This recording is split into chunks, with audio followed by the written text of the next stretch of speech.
In the early 1900s, it became the custom for every town in the agricultural sections of the country, which entertained the smallest degree of civic pride, to celebrate the harvest by conducting a festival or carnival of some nature. The county fair was an event of importance, but this single occasion did not seem to satisfy the popular desire for the relaxation and merriment that is provided by a festival.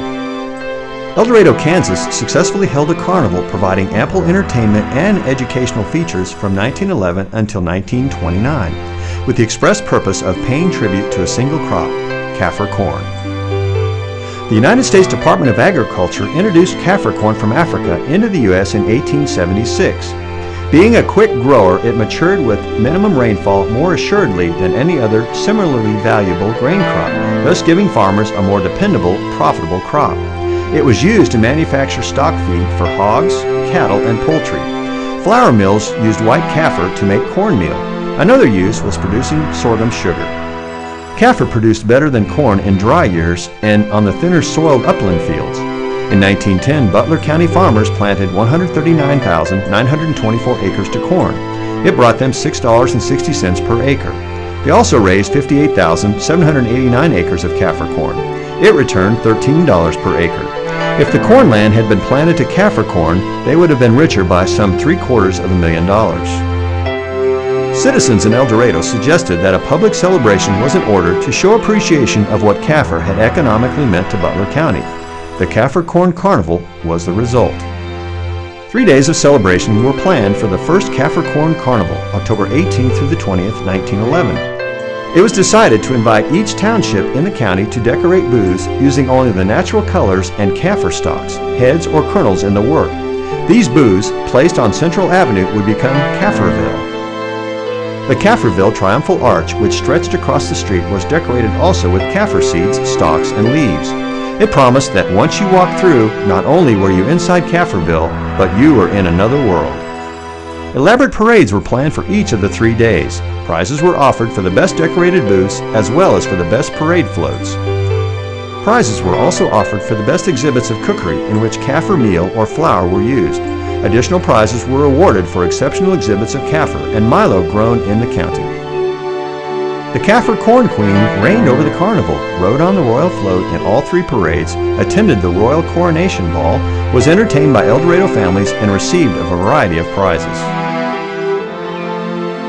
The 1915 Kafir Corn Carnival was the founding of the Knights of Maprea. This organization, much like today's Shriners, was comprised of young businessmen who were carnival boosters. According to their ritual, the members underwent an initiation which took them as symbolic travelers to southern Rhodesia, Africa, the homeland of Kafir corn.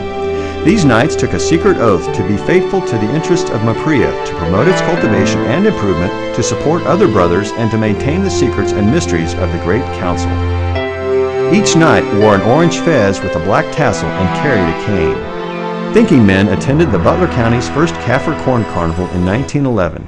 Kansas Governor Walter Roscoe Stubbs, along with numerous senators and congressmen, prominent educators, and agricultural experts, mingled with the farmers and cattlemen as they discussed Kafir in its every phase.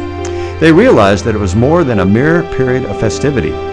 It sent a message that in western states where soil or climatic conditions made uncertain the growing of Indian corn, Kafir was the crop to choose. After the first successful Kafir Corn Carnival in 1911, it was repeated in 1912 and again in 1914 and 1915. From 1916 to 1920, Kafirville closed down due to the combination of World War I and the huge oil boom that Butler County was experiencing. In 1921, once again the elaborately decorated floats graced the streets of El Dorado as Kafir corn was again celebrated. Unfortunately, from 1922 to 1924, no festivals were planned.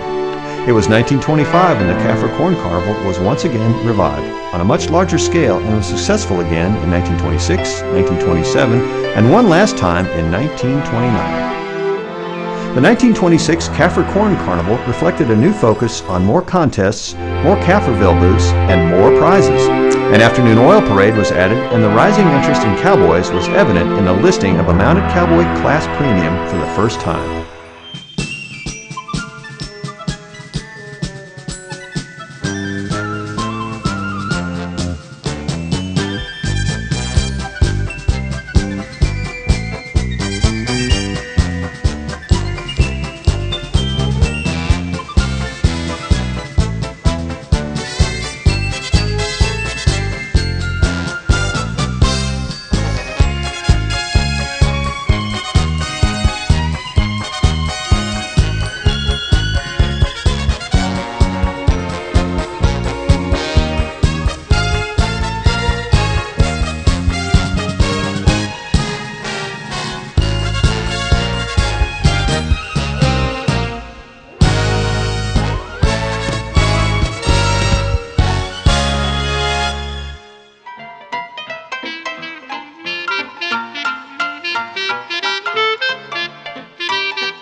The people of the Kingdom of Butler are turning their eyes toward El Dorado and eagerly awaiting the 20th of October and the opening of the Kafir Corn Carnival, the unique celebration that has done so much to advertise the world the greatness and prosperity of Kansas' largest county and the varied sources of its wealth. Plans have been going forward for weeks and months. Businessmen of El Dorado, township officials, farm bureau leaders, oil field workers, school teachers, and their students have all joined hands to make this year's carnival the greatest ever. The results justify the claim that the Kafir Corn Carnival is the greatest fair in Kansas, not subsidized by the state. Wednesday, October 20th is Oil Day. The operating companies, the supply houses, the refineries, the pipeline and construction firms will be represented in the parade with floats typifying the many phases of the oil industry. An interesting feature will be the appearance of the oldest active drilling contractor in the mid-continent field, if not the world, driving the sort of rig used by oil men 50 years ago. Employees of these companies will take part in contests ranging from nail driving to boiler loading. The second day of the carnival is Farm Day, when the townships will enter their floats in the afternoon parade. A section of this pageant will be made up of cowboys, the real thing, from the Flint Hills ranches of eastern Butler County. Farmers are already entering the hog calling, the fence building, the stake driving, and the gate building contests. Farm women will have a chance to show their prowess at calling chickens, plucking geese, and churning. School Day, the third and last of the carnival, is always the biggest from the point of view of attendance. The parade that day will contain floats and representations of scenes from history, geography, industry, and fiction. Kafirville is the characteristic feature of the carnival. Here, behind a giant entrance arch decorated in various kinds of Kafir corn, will be found booths entered by the township of Butler County. The artistic results obtained by the use of Kafir corn as a decorative medium are simply outstanding to one seeing the show for the first time.